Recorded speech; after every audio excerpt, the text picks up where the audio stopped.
சுத்த மாயை, அசுத்த மாயை என இந்த மாயை இரு தத்துவங்களாக பிரிகிறது. இந்த திருமந்திரத்தின் பாடலின் விளக்கம்.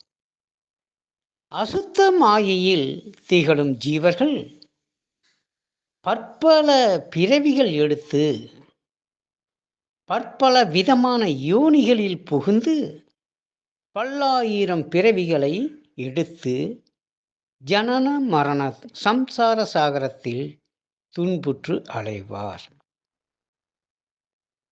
இவர்கள் கடைத்தேறுதல் என்பது இயலாத காரியமாகவே இருக்கும்.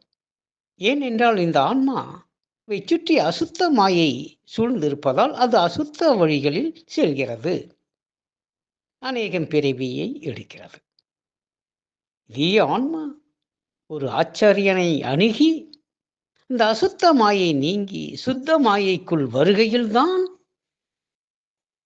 பரம்பொருள் ஜீவாத்மா பரமாத்மா தான் கடைத்தேறும் வழி என்ன, இந்த ஜீவன் சிவனாவது எப்போது என ஆர்வம் கொண்டு தேடல் கொண்டு அதன் துக்கத்தால் பற்பல விதமான குருமார்களை அணுகி ஞானோ உபதேசங்களை கேட்டு அந்த சுத்த மாயைக்குள் வந்து